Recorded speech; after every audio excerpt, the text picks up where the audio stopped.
Let's try another example where we are putting everything we know about polynomials together. So we're given this function f of x.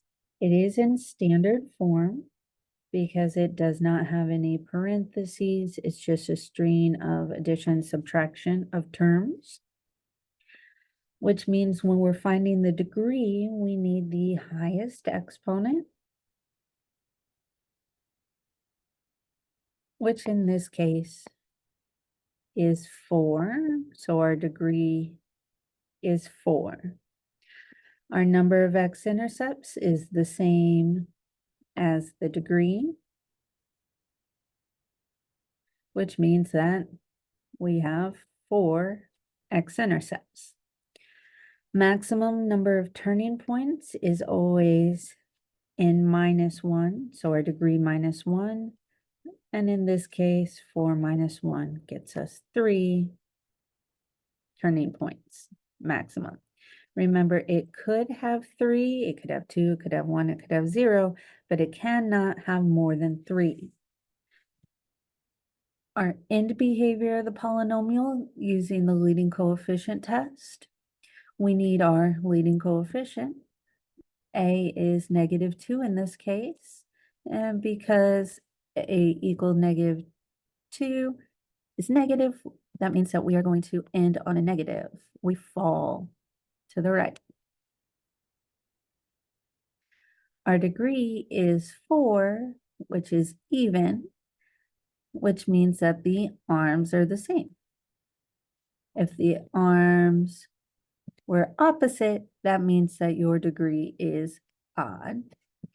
But since they are the same, it means that we are falling or falls left and right.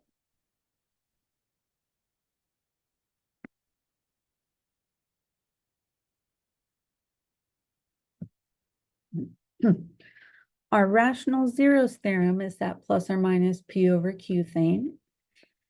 Remember that p is going to be our factors of our constant term, and we do not need to include the signs on the factors. The plus minus in front of the p over q takes care of that.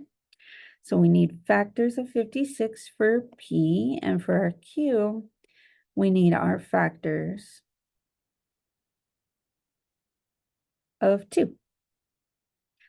So we start out with 1 and the 56. 56 divided by 2 gets us 28. 56 divided by 3 gets us a decimal, so we don't include the 3. 56 divided by 4 gets me 14, so 4 and 14 go on the list. 56 divided by 5 gets me a decimal, don't include it. 56 divided by 6 gets a decimal, don't include it. 56 divided by 7 gets me 8, and because there are no numbers in between 7 and 8, we are done. We have all the factors of 56. For our factors of 2, we have 1 and 2. So now we need to do plus or minus p over q.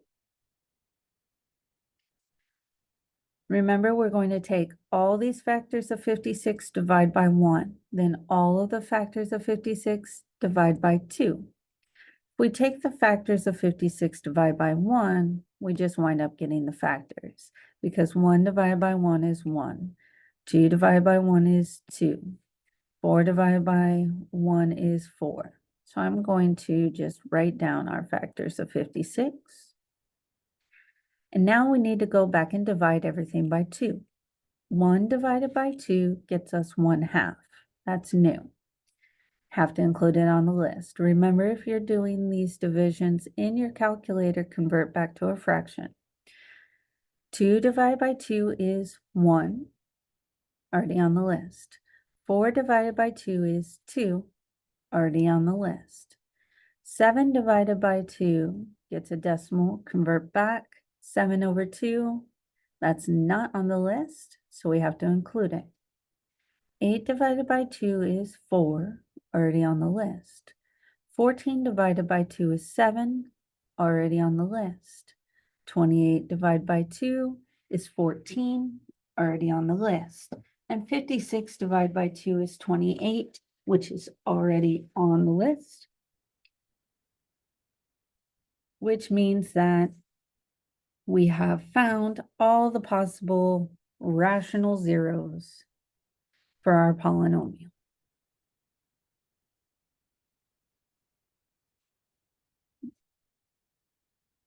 We need to find all rational zeros, or sorry, find all zeros, not just rational zeros, of f of x. And to do that, I have already graphed our equation. Notice that we have decimals going on. We have negative 2.24264, and it probably keeps going. Decimals just stopped. But we have terminating decimals of negative 0.5, and we have 4. Okay, so I'm going to concentrate on either the negative 0.5, which is negative 1/2, or the 4, because again, anywhere we cross or touch the x-axis is going to be one of our zeros. So I'm going to start out with 4 in my loser corner. And I'm going to take our leading coefficients, well, all of our coefficients, not just our leading coefficients, into our synthetic division. So negative 2, 15, 4, negative 114, and negative 56. Give yourself some space. First one always comes down. So 4 times negative 2 gets us negative 8. Add vertically, we get 7. 4 times 7 gets us 28. And if we add vertically, we get 32. 4 times 32 gets us 128. Add vertically, we get 14. 4 times 14 gets us a positive 56. So we just found out that x equal to 4 is a 0. And we also found that x minus 4 is a factor.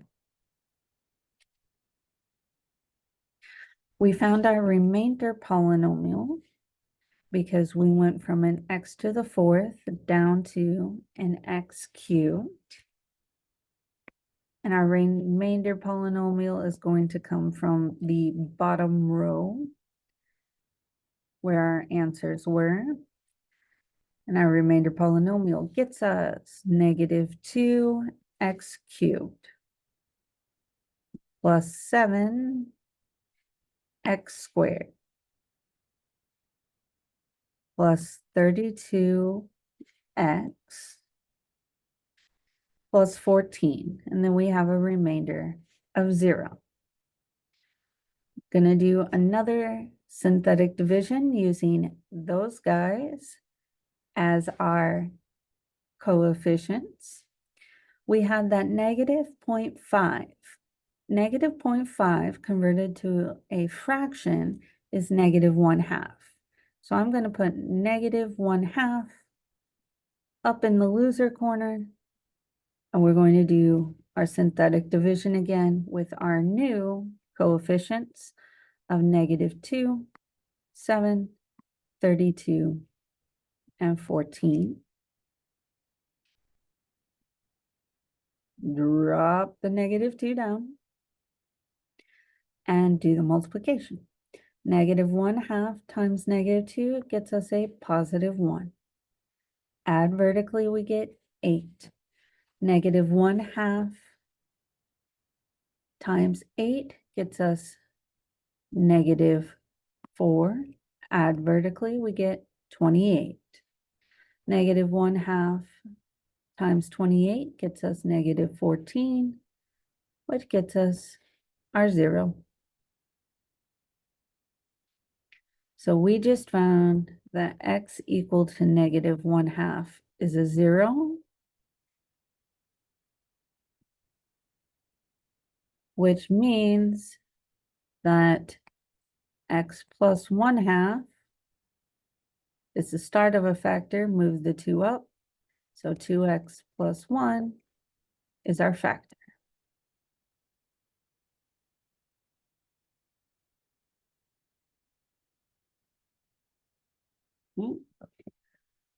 Our remainder polynomial. We were at an x cubed. We're going to drop to an x squared. So the remainder polynomial, the new one, is going to be -2x squared plus 8x plus 28.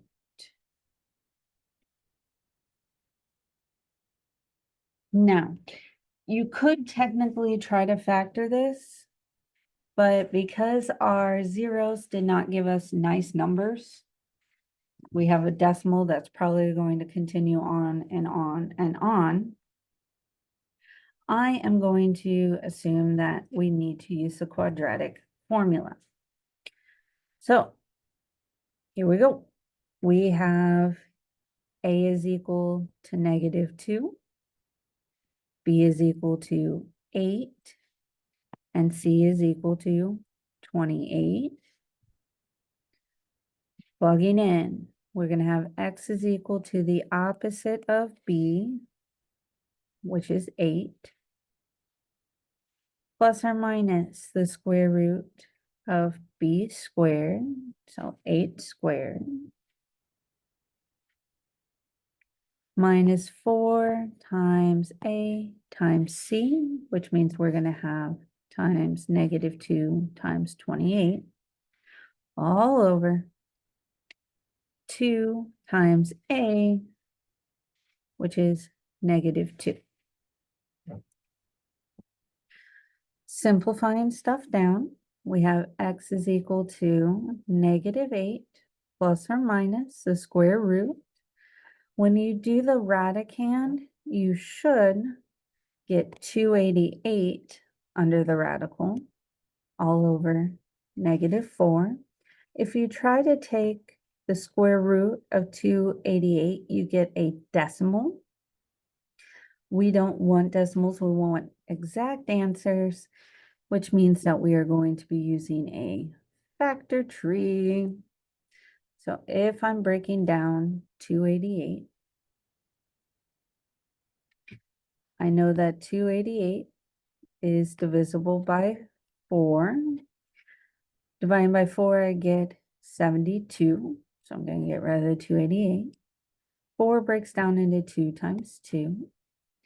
72 can be broken down into 8 and 9. We know 9 becomes 3 and 3. 8 becomes 4 and 2. And our 4 becomes 2 and 2. We need 2 of the same number to create our circle, create our group. So we have a set of 2's, another set of 2's, set of 3's. The only thing left is the last 2, which means in simplifying, we have x is equal to -8 plus or minus everything we took out. We took a 2, a second 2, and a third 2. All of our circled groups.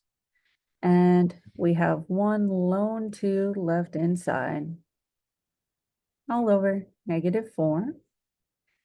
So x is equal to -8 plus or minus 12 square root 2, all over -4. Almost done. Remember, if you can do math love, simplify them down. They're all divisible by that -4. So we get x is equal to -8 divided by -4 gets us a +2. Remember that plus minus in front of the 12 essentially absorbs the negative, because positive divided by negative is negative, negative divided by negative is positive. So plus or minus stays the same. 12 divided by 4 gets us 3. Square root 2, we don't have to put over 1. So we have our last two zeros. And you can put these into the calculator, double check that you get the same decimal approximation. We should get 2.24264 negative when we take the subtraction. And when we add the two together, we should get 6.24264. Notice that all of our answers are real because they don't have the I included. Yeah. So we had, for our zeros, x equal to 4. We found it once, so its multiplicity is 1. The graph also goes directly across. It doesn't have any turning points looking at the graph. And we had x equal negative 1/2, which again we found once, so his multiplicity is 1. When you're listing the multiplicities, you need to break up your plus minus. So x is equal to 2 plus 3 root 2. We found that guy once, so his multiplicity is 1. And then you have x equal to 2 minus 3 root 2, which again gives you a multiplicity of 1 because we only found it once. You have to break up the plus or minus when listing your zeros. And it says for the real zeros, which is all of them, none of them have the I, the imaginary, the complex. We need to determine the behavior of the graph at the root. They all have odd multiplicity. And if they have odd multiplicity, that means that they are crossing. Even multiplicity is touch and turn. So here we cross at each of our zeros. Cross at x equal to 4, x equal to negative 1/2, x equal to 2 plus 3 root 2, and x equal to 2 minus 3 root 2. And if you look at our graph, it does show crossing at each. We don't have any touching and turning because we did not have any even multiplicities.